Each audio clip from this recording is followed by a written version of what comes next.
पैदल चलते चलते आपने मर्सिडीज तक का सफर तय किया। मेरे पास 300 रुपये थे। हाँ। मैंने सोचा किताब खरीदूं कि 300 रुपये बचा लूँ। मेंटली प्रेशर मैंने कभी लिया ही नहीं। मैंने कभी सोचा ही नहीं कि मेंटली प्रेशर हो रहा है। तो सर लॉ ऑफ अट्रैक्शन ने जो है आपकी लाइफ चेंज की। बिल्कुल तो आप बाकी लोगों को क्या कहना चाहोगे, क्या उन्हें फॉलो करना चाहिए? कि आप भौतिक चीज़ों पे प्यार मत करिए, अपने आप से प्यार करिए, अपनी चीज़ों को डेवलप करने पे प्यार करिए। इसके माध्यम से लोग अपने घर बैठ के योगा कर सकते हैं। तो यजुर्वेद में 2 चीज़ें थी, आयुर्वेद और एक वर्क्षवेद। नमस्कार दोस्तों, मैं हूं डीआरएक्स देवेश पाल और आज के पॉडकास्ट में आपका बहुत बहुत स्वागत है। आज के पॉडकास्ट में हमारे गेस्ट है महेश चंदेल जी। तो सबसे पहले सर हमारी ऑडियंस को आपके बारे में बताइए आप। मेरा नाम महेश चंदेल है और मैं बैतूल से हूँ। प्रॉपर मेरा जो गांव है वो मुल्ताई के पास भगोड़ा है, जहाँ से मेरी स्टार्टिंग स्कूलिंग हुई है। उसके बाद मैंने 11वीं-12वीं बैतूल से किया और उसके बाद मैंने डी फार्मा करके अपना करियर स्टार्ट किया। आज की डेट में मेरे बैतूल में 3 पैथोलॉजी लैब है अलग अलग हॉस्पिटल्स में और 3 मेरे मेडिकल शॉप है। इस तरह से मेरा यहाँ पर बैतूल में मैं निवास कर रहा हूँ और बैतूल में मेरा काम है। तो सर हम आपसे जानना चाहेंगे, पैदल चलते चलते आपने मर्सिडीज तक का सफ़र तय किया, तो इसी सफ़र को, इसी जर्नी को हम जानना चाहेंगे। तो सबसे पहले तो हम आपके एजुकेशन के बारे में जानना चाहेंगे। क्या आपने बहुत बड़े स्कूल से पढ़ाई की? नहीं, मेरा बैतूल से न्यू बैतूल स्कूल, जिसको आज की डेट में लोग टट्टा स्कूल बोलते हैं, वहाँ से मैंने 11वीं-12वीं किया। 11वीं-12वीं के बाद मैंने नागपुर से डी फार्मा किया। डी फार्मा करने के बाद मैंने मुल्ताई में अपना मेडिकल शॉप खोला। मेडिकल शॉप में भी कुछ 5-7 साल मेरा काम बहुत अच्छा चला, लेकिन उसके बाद इतने क्राइसिस आ गए कि मेडिकल शॉप चलाना मुझे मुश्किल हो गया था। उसके पीछे सबसे बड़ा रीज़न ये था कि जहाँ मेरा मेडिकल शॉप था वो दुकान बहुत अच्छी चल रही थी, लेकिन समय के साथ साथ ट्रेंड चेंज हुआ। डॉक्टर्स के बाजू में मेडिकल स्टोर डलने चालू हो गए और कुछ सभी डॉक्टर्स के बाजू में मेडिकल स्टोर डल गए। तो मेरा मेन रोड पे मेडिकल शॉप था। जैसे मेरा मेन रोड पे मेडिकल शॉप था, मेरे पास पर्चे आना कम हो गए। फिर जहाँ मेरी दुकान थी वो दुकान मालिक ने भी, उसको भी एटीएम के लिए ऑफर आ गया, तो वो दुकान मुझे खाली करनी पड़ी। लास्ट में हुआ कि मुझे मेरा बिजनेस नहीं हो पा रहा था। तो फिर मैंने अपना डिसीजन लिया कि मुझे इस प्रकार से ज़िंदगी नहीं जीनी है, कुछ बड़ा करना है। तो मैंने अपना मेडिकल शॉप बंद करके मैं कैडिला फार्मा में मैंने एज अ मेडिकल रिप्रेजेंटेटिव मैंने जॉब स्टार्ट की। और कैडिला फार्मा भी मैंने बहुत अच्छे से काम किया, 2 साल तक चलते रहा। फिर उसमें भी कुछ ऐसे कंपनी साइड से इशू आने लगे, कुछ बहुत सारे टारगेट्स को लेकर हम लोग को परेशान किया जाता था कि इतना टारगेट होना चाहिए, इतने बजे पार्टी से आपको शेक लाना है। ये सब चीज़ों को लेकर हम लोग बहुत परेशान करते थे, हम लोग मेंटली परेशान हो जाते थे। तो फिर मैंने वहाँ से भी रिज़ाइन किया कंपनी से। एक सावा मेडिकल लिमिटेड में मैंने फिर सेकंड कंपनी ज्वाइन की, जहाँ मेरी जॉब बढ़िया चल रही थी, अच्छी सैलरी आ रही थी, अच्छा काम चल रहा था। लेकिन कंपनी का जो ऑनर था वो एनआरआई था। अच्छा। उसको ब्लैक मनी को वाइट मनी करना था। उसने कंपनी स्टार्ट की और अपना जो भी कारण था उसने ब्लैक मनी को वाइट मनी दिखा के कंपनी इंडिया में बंद कर दी। तो हम लोग फिर बेसहारा हो गए, हमारे पास कोई सहारा नहीं था, जॉब थी नहीं। मेरा ट्रांसफ़र 1000 किलोमीटर दूर कर दिया और एक टारगेट भी डिसाइड कर दिया कि इतना टारगेट होना चाहिए और 1000 किलोमीटर दूर। तो नए सिटी में जाना, टारगेट पूरा करना पॉसिबल नहीं था मेरे लिए।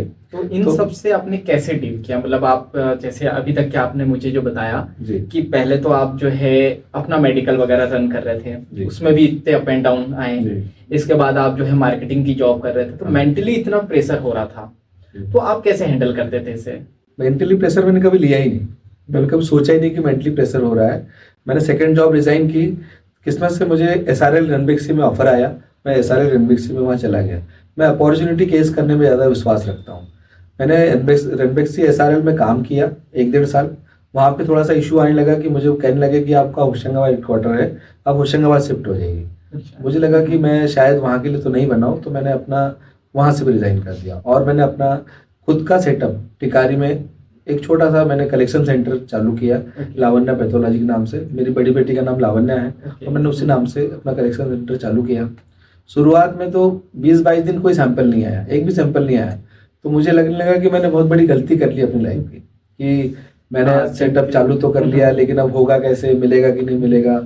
लेकिन धीरे धीरे करते हुए एक हॉस्पिटल से काम मिला, 2 से मिला, धीरे धीरे पूरे बैतूल जिले से काम मिलने लगा और एक समय में इतना बढ़िया काम मेरा रन होने लगा कि मुझे लगा कि अब मेरी लाइफ सेट होने लगी है। पर मैं जानता था कि समय चेंज होता रहता है, मार्केट में हर चीज़ का एक बूम आता है और वापस से कम हो जाता है। तो मैंने अपने लैब के लिए स्टार्ट किया कि मुझे लैब डालना है। मुझे एक हॉस्पिटल में जहाँ मेरी लैब अभी रन हो रही है, वहाँ से मुझे फर्स्ट टाइम ऑफर आया कि अपनी लैब खोल लो। तो मुझे कुछ समझता नहीं था, मुझे पता नहीं था कि लैब होता कैसे, रन कैसे करते हैं। मुझे पढ़ाना आता था क्योंकि मैं SRL में काम करता था, लेकिन मुझे रन करते नहीं आता था। मुझे ऐसा लगता था कि मशीन लाई और मशीन से सैंपल की रिपोर्ट निकाल दी, मुझे पता नहीं था कि रिएजेंट कैसे काम करता है। फिर भी मैंने डॉक्टर से बात की, डॉक्टर ने बोला कि आप लैब रन कर दो। तो मैंने कंपनी के लोगों को बुलाया, डॉक्टर से मिलवाया, मुझे पता चला कि किस तरह का लैब सेटअप होना चाहिए। फिर मेरे पास उसमें पैसा नहीं था, मेरे पास उन्होंने बताया मुझे कि 7 लाख रुपए खर्चा आएगा, मेरे पास 1 लाख रुपए था। तो मैंने कंपनी से बोला कि मेरे पास 1 लाख रुपए है, मुझे आप EMI पे दो, पर मैं EMI का इंटरेस्ट नहीं दूंगा आपको। अच्छा। तो उन्होंने बोला कि ठीक है, वो भी बड़े खुश हो गए, उस समय मशीनें कम बिकती थी। तो उन्होंने मेरे साथ डील फाइनल कर ली, मैंने 50,000 रुपये EMI पे मशीन ले ली। तो जब मशीन ले ली और स्टाफ भी रख लिया, तो मुझे पता ही नहीं चला, 2-3 महीने जब मैंने काम चालू किया तो 50,000 रुपये EMI जाती थी, 50,000 रुपये स्टाफ का सैलरी जाता था और 50,000 मटेरियल जाता था। मेरे पास पैसा आता था 1 लाख, फिर 50,000 रुपये मतलब मेरे को जेब से भरना पड़ता था। मुझे समझ ही नहीं आ रहा था कि मैं क्या कर रहा हूँ। तो मैंने पहले फिर एक बहुत बड़ा सिद्धांत होता है बिजनेस का, कॉस्ट कटिंग। आपको कॉस्ट कटिंग एक बहुत बड़ा टॉपिक है जीवन में कि आपको कैसे सर्वाइव करने के लिए कॉस्ट कटिंग जरूरी है। तो सबसे पहले मैंने स्टाफ को कम किया, मुझे लगा कि कुछ काम मुझे करने पड़ेंगे, तब मैंने स्टाफ के साथ काम करना चालू किया। कुछ जो एक्स्ट्रा स्टाफ था उसको कम किया। जो रिएजेंट मेरे पास यूज नहीं हो रहे थे, मुझे लगता था कि ये रिएजेंट आता था, महीने में 1 आध बार डिमांड आ रही, तो मैंने वो रिएजेंट मंगाना बंद किया, ताकि मेरे को मटेरियल में भी मैंने कॉस्ट कटिंग किया। और मुझे लगता था कि सैंपल कम आता तो मैं किसी और लैब से करके उसकी रिपोर्ट जनरेट कर देता था। तो इतने फास्ट आपने जो एक्शन लिए, तो इसके पीछे मतलब क्या रीजन या कहाँ से आपको इंस्पिरेशन मिली? क्योंकि जैसे आपने मेडिकल किया, तुरंत आपने जॉब कर ली, फिर जॉब क्विट की, फिर जो है इधर, और मैं तो बड़ा इंस्पायर हूँ आपसे कि आपने जो है 50,000 की EMI पे जो है मशीन ले भी ली, और आपको रिजल्ट भी नहीं पता था कि इसका आगे क्या होने वाला है। मतलब आपको तो नहीं पता था कि ये सक्सेसफुल रन हो ही जाएगा। तो ये आपको कहाँ से मतलब एनर्जी मिली कि मुझे ये कर लेना चाहिए? मेरा एक वाकया बताता हूँ आपको। मैं इटारसी रेलवे स्टेशन पे एक दिन घूम रहा था, मेरे जेब में मात्र 300 रुपए थे। 300 रुपये में मुझे बैतूल आना था, और मेरे को किताब मिली वहां पर जिसका नाम है लॉ प्रोटेक्शन से रिलेटेड राउंडा बर्न की किताब। बिल्कुल। उसका नाम मुझे याद नहीं आ रहा है। The secret. हाँ, द सीक्रेट किताब 140 से 150 रुपए कुछ की थी, मेरे पास 300 रुपए थे। हाँ। मैंने सोचा किताब खरीदूं कि 300 रुपए बचा लूं। हाँ। तो सोचा खरीद लेता हूँ, कुछ फर्क पड़ेगा। मैंने 150 रुपए की किताब खरीदी, उस किताब को मैंने पढ़ा। वहां से मुझे समझ में आया कि लॉ प्रोटेक्शन क्या होता है, कैसे आपको चीज़ों के साथ काम करना चाहिए, कैसे आपको रिस्क लेना चाहिए लाइफ में।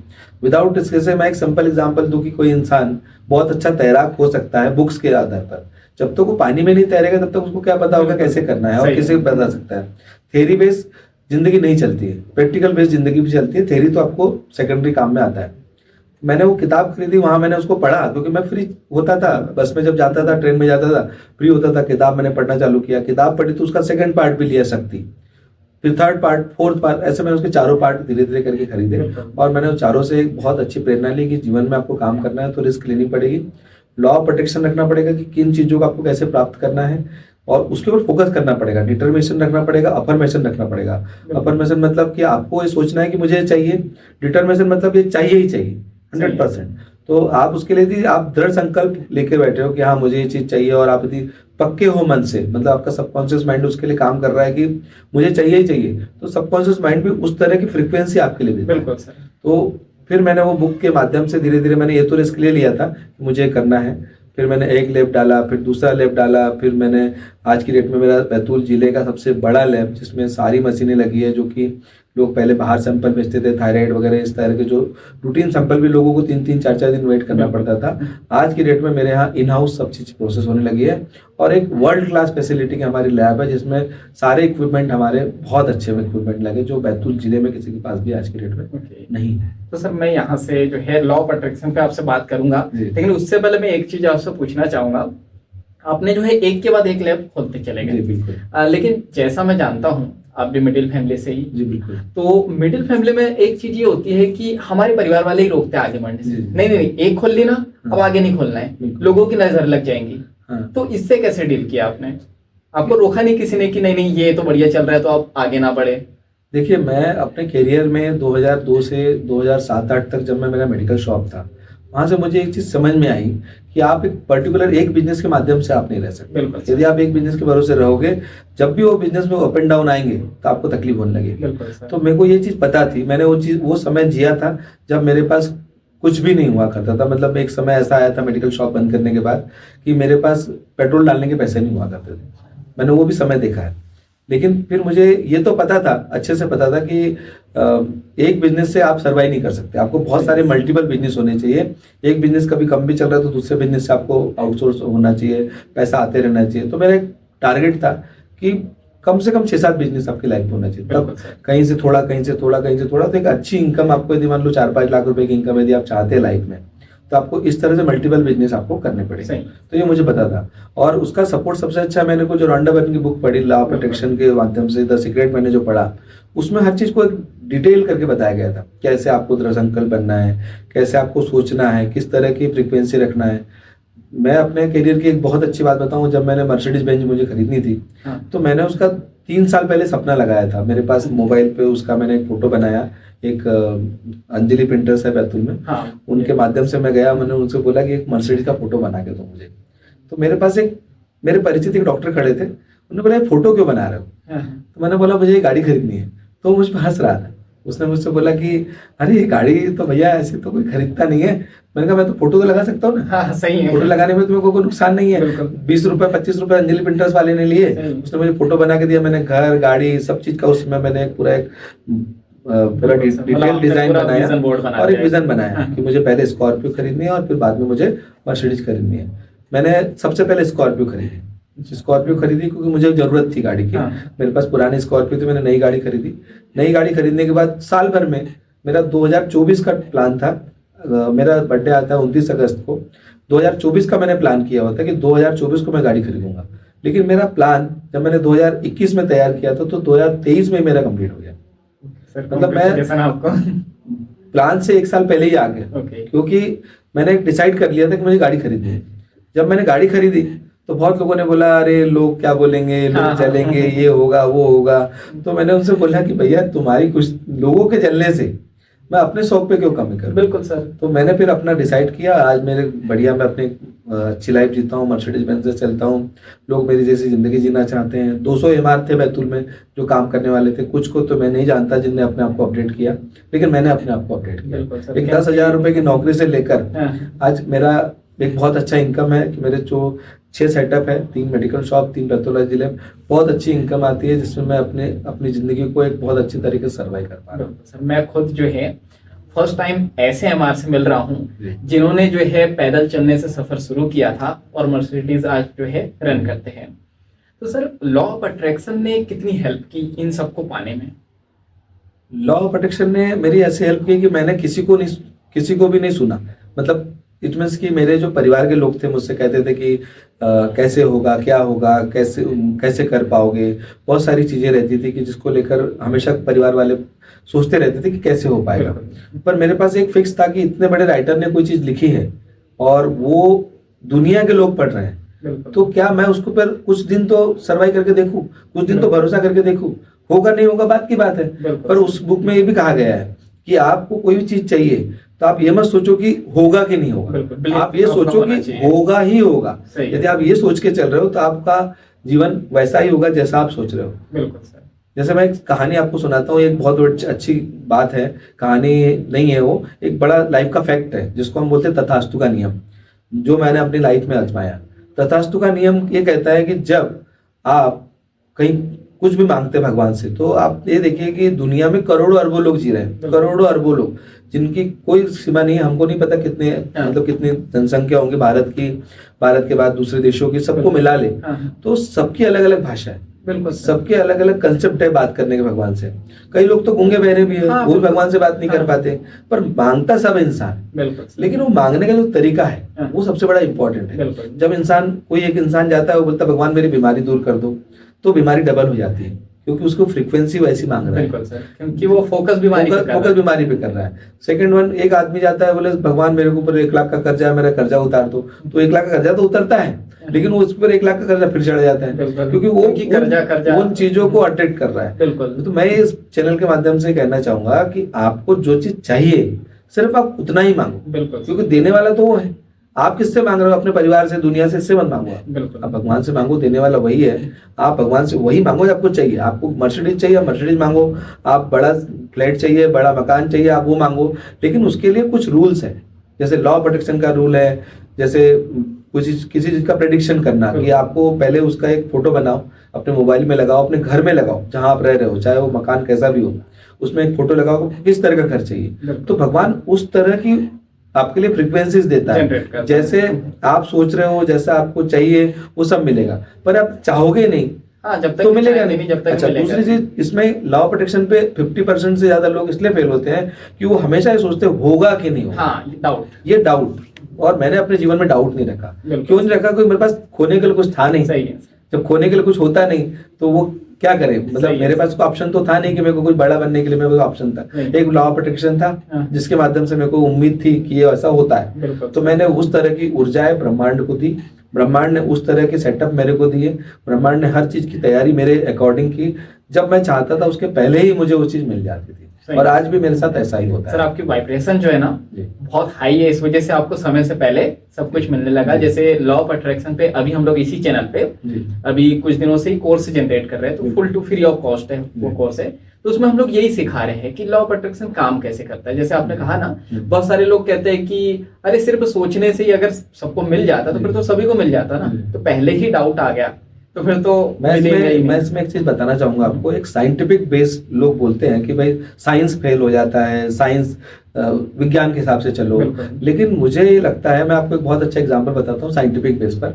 एक इंसान, उसकी 9 डेसिमल दर्द पे उसकी मृत्यु हो जाती है। 9 डेसिमल दर्द से ज्यादा इंसान नहीं सहन कर सकता, लेकिन एक ऐसा भी सिस्टम है दुनिया में, जब महिला अपने बच्चे को जन्म देती है तो 12 डेसिमल दर्द सहन करती है। तो 9 डेसिमल पे मर रहा था इंसान, साइंस कह रहा है, लेकिन 12 डेसिमल वो दर्द सहन कर रही है। इसका मतलब क्या हुआ? साइंस फेल है। तो यहाँ पर हम ये बताना चाहते हैं लॉ प्रोटेक्शन के माध्यम से कि आप जो सोचते हो, जैसे आपने अभी बोला मुझसे कि भाई सोचने से क्या होता है, सोचने में ही सब कुछ हो सकता है, पर आपकी सोच उसके लिए 100% होनी चाहिए। वहां पर नकारात्मक चीजें नहीं होनी चाहिए।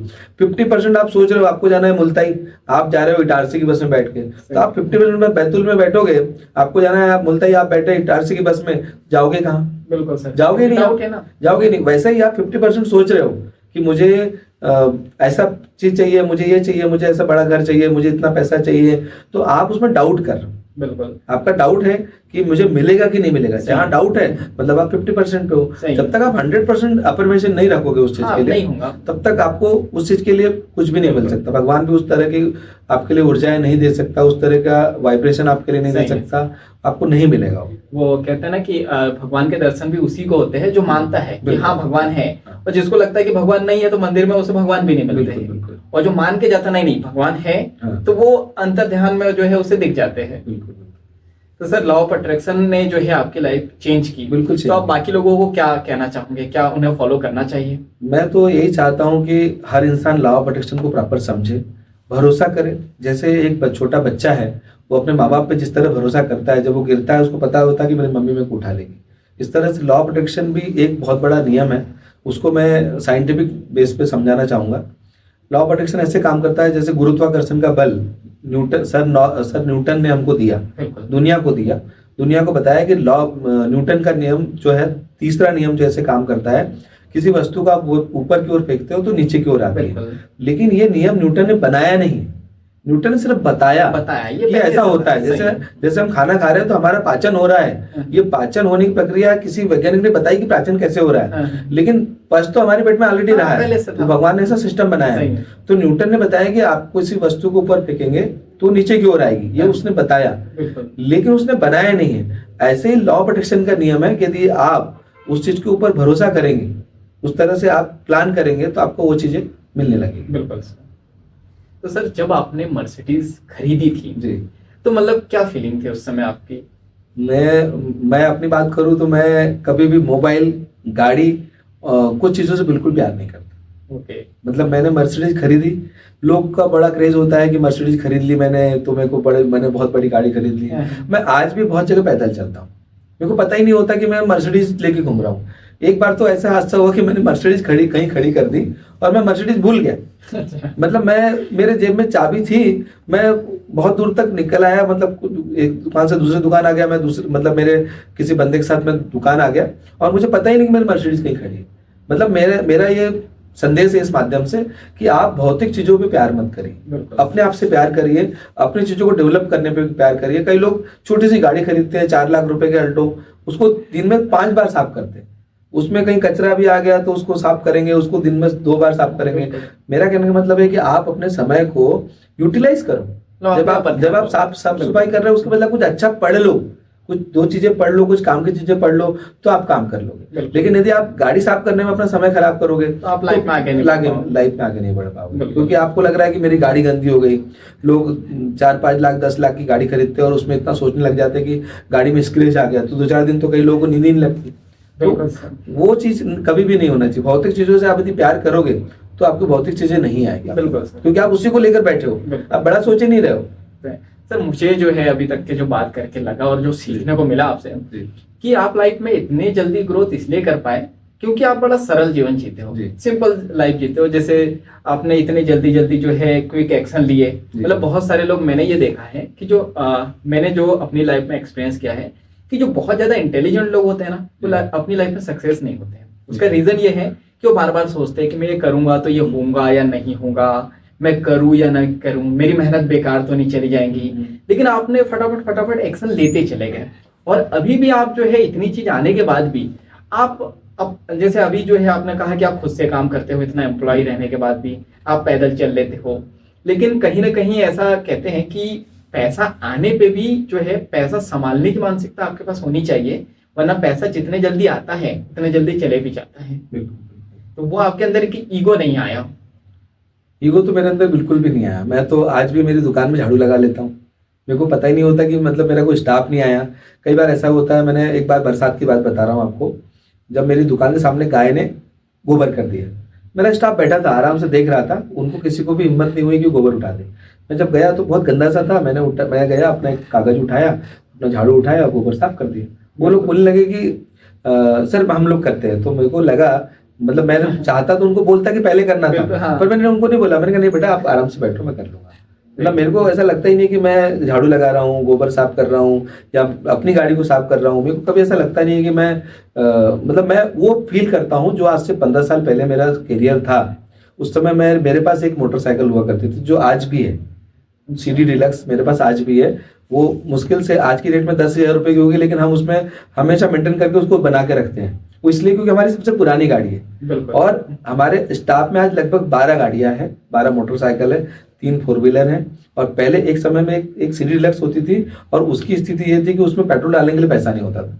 हमने वो भी समय देखा है। तो हम वो उस चीज को मान के रखते हैं कि हमको कभी भी ऐसा नहीं मानना है कि हमारे पास बहुत कुछ अच्छा आ गया है तो हमको लोगों से ईगो करना है, लोगों के साथ ईगो से बात करनी है। मैं बहुत पोलाइट रहता हूँ हमेशा। सर बड़ा अच्छा लगा कि आपने उस बाइक को अभी तक के संभाल के रखा है। ऐसा कहते हैं कि अगर कोई अंधा है तो जैसे उसको आंखें आती है ना तो सबसे पहले वो उस लाठी को फेंकता है जिससे वो जिंदगी भर चला। बिल्कुल, पर आपने नहीं किया, उस बाइक को आज तक के संभाल के रखा। तो सर जैसा आपने अभी मुझे बीच में बताया था कि मुझे मशीन वगैरह के बारे में नहीं पता था ज्यादा कुछ, तो अभी आपकी इतनी सारी लैब है तो आप कैसे मैनेज करते हो इससे? फिर देखिए मैं क्या करता हूँ, मेरा एक हॉस्पिटल है नोबल हॉस्पिटल, वहाँ पे मेरे पास ट्रेनिंग स्टाफ आता है। मैं उनको ट्रेन करता रहता हूँ। मतलब जो पुराने स्टाफ है उनके साथ मैं 2 लोगों को एक्स्ट्रा सैलरी देता हूँ। जो नया स्टाफ आता है, लोग सैलरी देने से डरते हैं, मैं सैलरी देने से बिल्कुल नहीं डरता। मेरा सिस्टम ही है, मैं सैलरी पे कभी काम नहीं करता, मैं मतलब योग्यता अनुसार सैलरी देता हूँ। तो जब मैं मेरे यहाँ सिस्टम ये है, 2 लोग मेरे पास एक्स्ट्रा काम करते हैं तो मैं क्या करता हूँ कि उनको पहले सिखाता हूँ और सिखाता हूँ, वो उनके साथ सीख जाते हैं पुराने स्टाफ के साथ। तो मुझे जहाँ जरूरत होती है वहाँ मैं भेज देता हूँ, कोई स्टाफ छोड़ देता तो वो वहाँ चले जाते हैं। इस तरह से मैं 2 लोगों को हमेशा मेंटेन करके चलता हूँ। मतलब आप सर आगे का सोच यदि मैं सोचूं कि मेरा इन 10-12 लोगों से काम से, मेरे पास अभी की डेट में 25 लोग काम कर रहे हैं, 25 में से मैं 4 नहीं भी आएंगे ना तो मुझे फर्क नहीं पड़ता। पर वो 4 मैं उसलिए रखता हूँ क्योंकि वो पिछले 4 चले गए छुट्टी तो तब क्या होगा।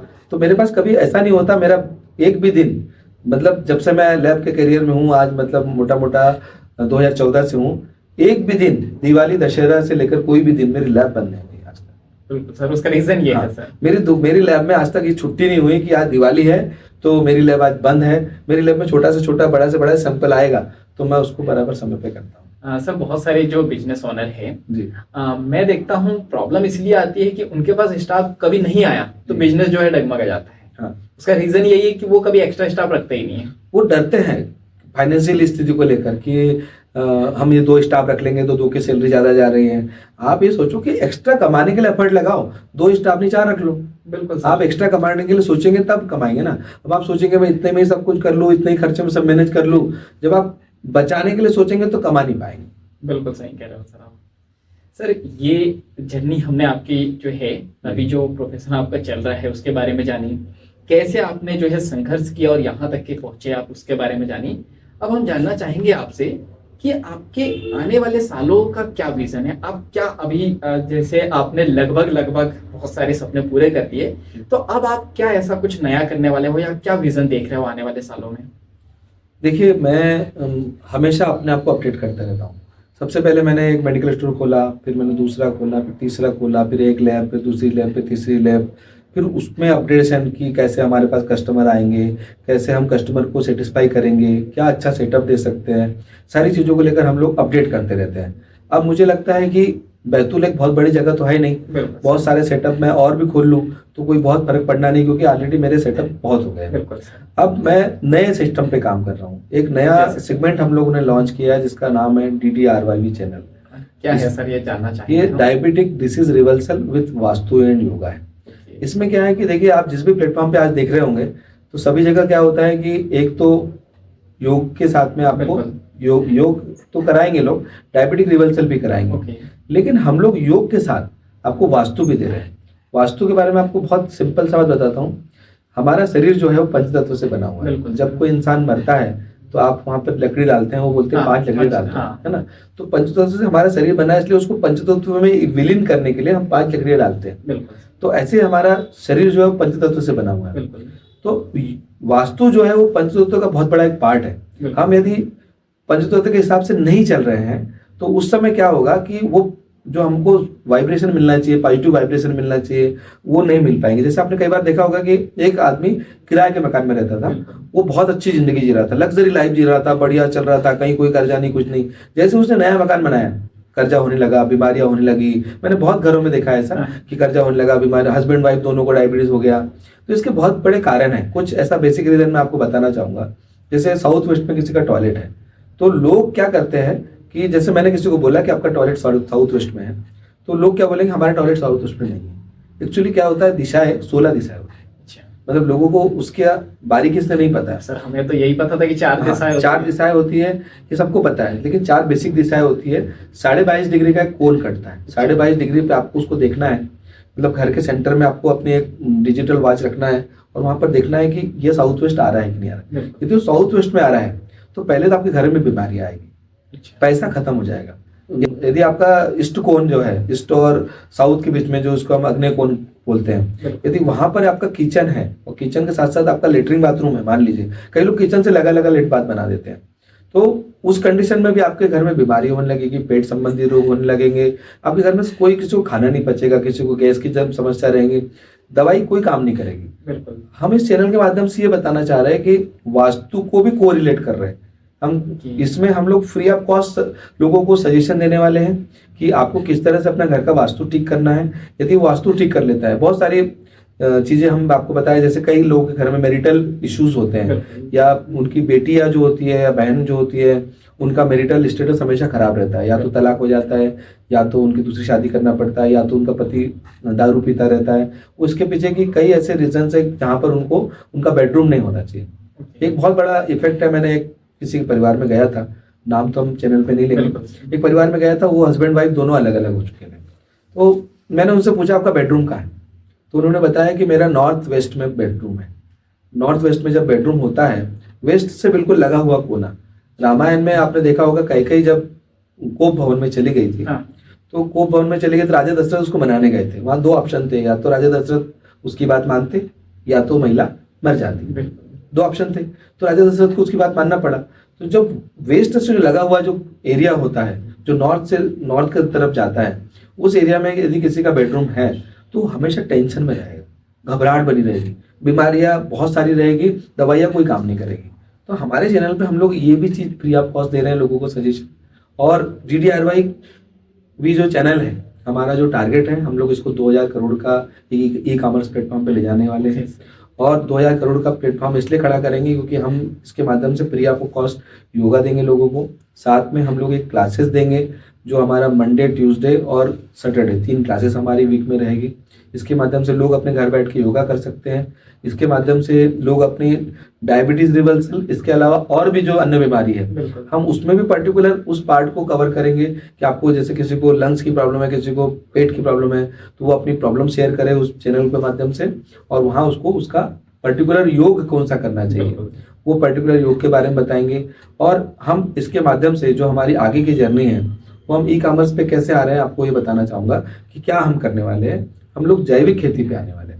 जैविक खेती मतलब हम लोग बहुत सारा फार्मिंग करेंगे, बहुत सारे खेत हम लोग अपने हायर करेंगे, जिसको गाँव की भाषा में ठेके पे लेना बोलते हैं। हम लोग बहुत सारे खेती हायर करेंगे जहाँ हम चना, मूंग, जितने भी प्रकार के जो स्प्राउट्स होते हैं वो हम अपने खेतों में उगाएंगे, जिसमें किसी प्रकार का रासायनिक पदार्थ नहीं है। सर ये तो बहुत अच्छी बात और बहुत अच्छा विजन है आपका, क्योंकि सर रीजन ये है कि अभी आप पहले देखते होंगे जी, जैसे अभी आप बहुत फिट हो जी और बहुत हैंडसम लग रहे हो, लेकिन अभी जो है आने वाली जो जनरेशन है वो इतनी फिट नहीं है। और अगर मैं बात करूं, हम आपके जो पापा वगैरह जो थे वो आज भी आपसे ज्यादा फिट हो। रीजन ये कि उनकी केमिकल फ्री वो फूड खाते थे, लेकिन आज कोई कितना ही फिट रहने की कोशिश करे, लेकिन खाने में इतना केमिकल आ गया है कि वो चाह के भी फिट नहीं रह पा रहे हैं। मैं आपसे एक बात करूं कि जो मूंग है, मूंग को मैंने देखा है कि हरदा एरिया में मैं और मेरे एक साथी है, हम लोग कई बार खेती के काम से जाते हैं वहाँ पर, हम लोग कंपनी के साथ भी काम करते हैं। तो हम लोग जब जाते हैं तो वो बताते हैं, किसान बताता है कि मैं 5 कोरोजन के स्प्रे करता हूँ। तो हम उससे बोलते तुम खाते क्या हो फिर जब तुम मूंग पे स्प्रे करते हो? तो बोले हम उसके यहाँ का खाते जिसके यहाँ स्प्रे नहीं है। जिसके यहाँ स्प्रे नहीं होता उसका वो खाते हैं, और अपनी पैदावार बढ़ाने के लिए 5 कोरोजन के स्प्रे करते हैं। एक बहुत बड़ी न्यूज़ बहुत पहले चली थी, आपको पता नहीं होगा शायद, मुझे डेट याद नहीं है। होशंगाबाद के पास कोई गाँव था, वहाँ पे एक बार मूंग पे स्प्रे हुआ। स्प्रे होने के बाद क्या होता है, गाँव में गिलास में एक नाप मिला लेते, 1 गिलास दवाई और इतना इतना ही डालना है। वो कोरोजन का स्प्रे हुआ था। कोरोजन का स्प्रे होने के 7 दिन बाद वो ग्लास वहीं छोड़ दिया किसान ने, और उसकी 2 बेटियां 7 दिन बाद उस खेत में आई तो उनको चना खाना था। तो उन्हें चना उखाड़ा, चना खाया, प्यास लग गई, तो जो ग्लास पड़ा था उनको लगा ग्लास तो पड़ा है, उन्होंने उससे पानी पी लिया, दोनों बच्चे मर गए। कोरोजन इतना असरकारक है कि यदि 2 ml भी यदि आप किसी भैंस को पिला दो, इतना बड़ा जानवर है वो, 2 ml भी किसी भैंस को पिला देंगे तो मर जाएगा। लेकिन आप 5 कोरोजन के स्प्रे वाला मूंग आप अपने घर में स्प्राउट के तौर पे खा रहे हैं, और आप ये बोल रहे हैं मैं हेल्दी खा रहा हूँ। तो आप कहाँ से हेल्दी खा रहे हैं? आप ऑलरेडी एक इतना केमिकल बेस्ड प्रोडक्ट खा रहे हैं कि जिसके अंदर हेल्थी तो है ही नहीं, जहर खा रहे हैं आप। बिल्कुल। तो हम लोग ये जहर मुक्त खेती पे आ रहे हैं ताकि हम लोगों को अपने प्लेटफॉर्म के माध्यम से जहर मुक्त भोजन दे पाएंगे। हमारे स्प्राउट्स जो होंगे उसमें किसी प्रकार का केमिकल नहीं डलेगा, रासायनिक खेती से हम पूरा दूर होंगे। हम लोग जैविक खेती से भी ऊपर की, जैविक तो हम लोग एक्चुअली एक ऐसा फॉर्म है कि लोगों को पता है जैविक क्या होता है, लेकिन हम लोग जो हमारी खेती करने वाले वो सेंद्रीय खेती करने वाले। सेंद्रीय खेती एक ऐसा कंसेप्ट है कि बहुत पहले यजुर्वेद हुआ करता था। हाँ, बिल्कुल। हमारे 4 शास्त्रों में। तो यजुर्वेद में 2 चीजें थी, आयुर्वेद और एक वर्क्षवेद। तो जो नहीं पता, आयुर्वेद तो सबने सुना है। तो आयुर्वेद तो चलता चला गया, कुछ नीम की पत्ती खा रहे हैं, ये खा रहे हैं, तो आयुर्वेद चलता चला गया। लेकिन जो वृक्षवेद था, वृक्षवेद में बहुत सारी मेडिसिन जो वृक्ष के माध्यम से बनाई जाती है। हम एक कंपनी के साथ टाई अप किए हुए हैं, कंपनी के साथ काम कर रहे हैं, जिसके बहुत बड़े साइंटिस्ट हैं डॉक्टर मोहन बेलगांवकर, जो आज की डेट में NRI है। उनकी भी लगभग 2000 एकड़ जमीन में वो अपना फार्मिंग करते हैं, और वो कहते हैं कि यदि आप 3 साल किसी प्रोडक्ट को अपनी जमीन में लगा लो और इसका प्रोडक्ट यूज करो तो उसको NPOP सर्टिफिकेट मिल जाता है। NPOP का मतलब कि पूरी तरह रसायन मुक्त। तब आपका जो प्रोडक्ट है, आप मान लीजिए आपका मूंग यदि 2000 रुपये क्विंटल होगा तो वो सीधा 4000 रुपये क्विंटल बिकेगा। तो मैं किसानों से भी ये कहना चाहूंगा जो मेरा पॉडकास्ट देख रहे हैं कि आप इस तरह की खेती करिए। आपको पैसा तो कमाना है, पैसा कमाने के लिए आप काम कर रहे हैं, तो आप इस तरह की खेती करिए। यदि आपको कम भी उत्पादन हुआ तो उसकी कॉस्ट आपको ज्यादा कॉस्ट बस सही है सर। और हमारे प्लेटफॉर्म के माध्यम से हम जो देने वाले हैं उसमें हम लोग रासायनिक फ्री फूड्स देने वाले हैं, और बहुत सारी चीजें हम उगाएंगे आने वाले समय में। लेकिन हमारा अभी जो चल रहा है चैनल, जिसके माध्यम से हम लोग पहले योगा और फिर हम लोगों तक कनेक्ट करेंगे, और इसके बाद हम लोग ई कॉमर्स पे आए। सर मेरे जो है 2-3 क्वेश्चन हैं जो मैं जानना चाहूंगा। ये जो आपने बड़ा अच्छा कॉन्सेप्ट बताया, तो ये जो है बैतूल के लिए है या ऑल ओवर इंडिया के लिए है? ऑल ओवर इंडिया करेंगे हम लोग। All over India. हमारा जो वेबसाइट रहेगा उस पर कोई भी कस्टमर आता है और वहां से लिंक से हमारे को क्लिक करता है तो उसको ऑनलाइन ई कॉमर्स, मतलब ई कॉमर्स का मतलब ये है, जैसे आपने सुना होगा अमेजोन है, जितने भी ई कॉमर्स प्लेटफॉर्म है, तो हम भी हमारा ई कॉमर्स प्लेटफॉर्म मतलब इंडिया के किसी भी कोने में है वो हमारे लिंक पे क्लिक करेगा, वहां से हमारा पे आउट होगा और हम उसको अपना प्रोडक्ट भिजवाएंगे। और सर ये प्रोग्राम जो है ये कब से स्टार्ट हो जाएगा? आने वाले मतलब आज हम 2025 में 7वां अगस्त में मान के चलिए चल रहे हैं, तो अभी जुलाई चल रहा है, अगस्त में हम लोग का योगा चालू हो जाएगा। योगा के माध्यम से हम लोग डायबिटिक रिवर्सल चालू कर रहे हैं और आने वाले साल भर में मतलब 2026 अगस्त के पहले हम लोग का ई कॉमर्स प्लेटफॉर्म चालू हो जाएगा। क्योंकि हमको खेती भी, हम किसी को गलत नहीं देना चाहते कि हमने बोल दिया कि हम ई कॉमर्स पे दे रहे हैं, वो दे रहे हैं, नहीं, हम खुद उगाएंगे। हर चीज़ का वीडियो हमारे प्लेटफॉर्म पे होगा, वो कैसे उगाया गया है, रासायनिक यूज नहीं किया गया, हर चीज़ को कोई भी आके चेक कर सकता है। हर चीज़ को हम पूरा क्वालिटी के साथ देंगे। बिल्कुल।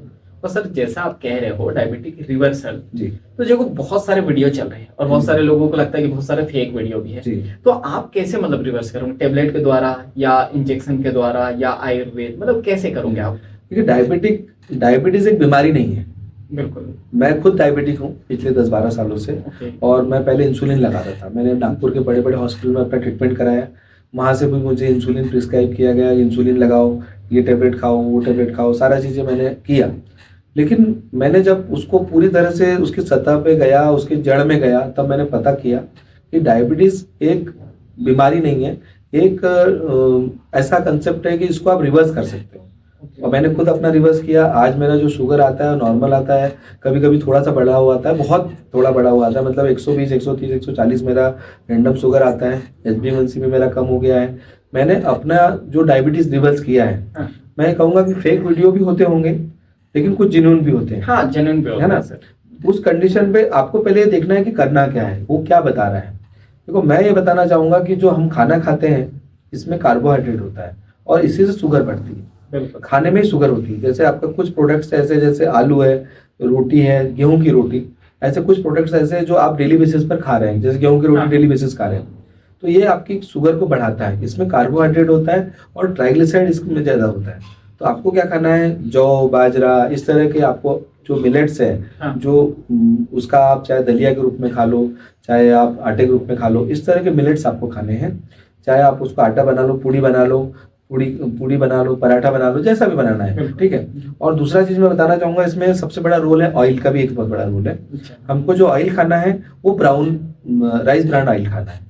राइस ब्रांड ऑयल के बारे में बताना चाहूंगा कि राइस ब्रांड ऑयल जो होता है वो चावल के ऊपर का जो छिलका होता है ब्राउन कलर का, उससे निकाला जाता है। हम जो ऑयल खा रहे हैं वो कहीं ना कहीं हमारे लिए जो रिफाइंड ऑयल के नाम से आज मार्केट में चल रहा है, double oil, double refined, triple refined, वो हमारे लिए नुकसान कर रहा है। वो कैंसर का कारक है क्योंकि वो हमारे सेल्स में पेनिट्रेट नहीं होने देता शुगर। तो जब हमारी बॉडी में, जब हम खाना खाते हैं, शुगर बनती है ब्लड में, और जैसे ब्लड में शुगर बनती है तो उसको डिसॉल्व होने के लिए कुछ जगह चाहिए। तो हमने सेल तो पहले ही ब्लॉक करके रखे। जब सेल में वो डिसॉल्व नहीं होगा तो उस कंडीशन पे फिर हमको शुगर डाइजेस्ट नहीं होगा, और जब डाइजेस्ट नहीं होगा हम शुगर चेक करेंगे तो हमारी शुगर बढ़ी हुई जाएगी। तो एक ऑयल और दूसरा आटा, ये सबसे बड़े इंपॉर्टेंट फैक्टर है हमारी लाइफ में। यदि हम इसको कंट्रोल कर लें, आटा हम जौ, बाजरा, कुटकी का खा लें, इसके अलावा हम जौ की दलिया खा सकते हैं, जौ की दलिया मार्केट में अवेलेबल है। ऑयल हम चेंज कर दें, राइस ब्रांड ऑयल खा लें, तो यहाँ पर आपकी शुगर, मैं आपको यकीन दिलाता हूँ कि यदि आप 200, 250, 300 पे भी चल रहे हैं तो मुश्किल से 15 दिन या 20 दिन में आपकी शुगर आधी हो जाएगी।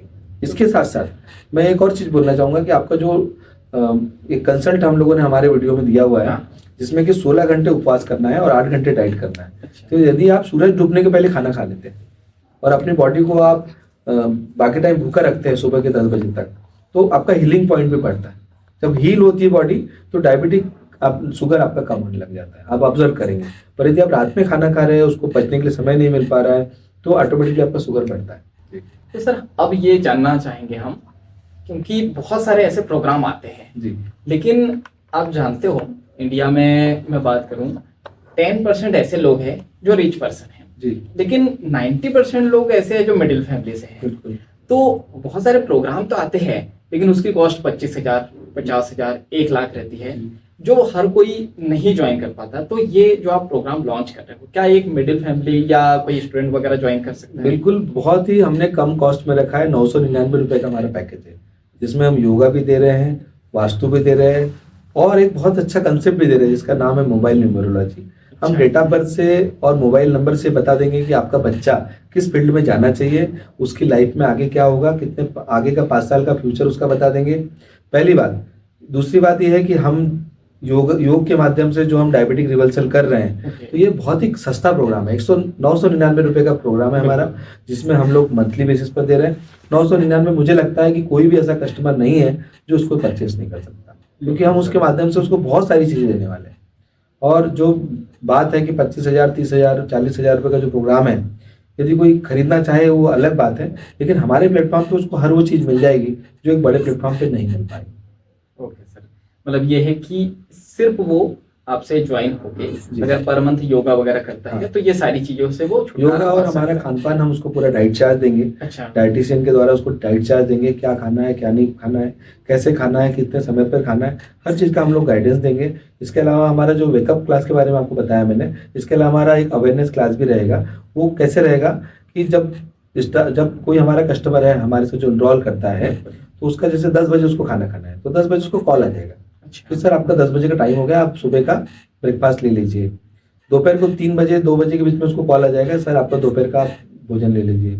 शाम को 6 बजे 7 बजे फिर कॉल आ जाएगा, सर आपका शाम का ले लीजिए। मतलब हम उसको हर चीज से रिमाइंड कराएंगे। एक पर्सनल पीए दे रहे हो हमें कि जो है वो आपको टाइम टू टाइम जो है कब खाना है, कब पीना है, कब उठना है।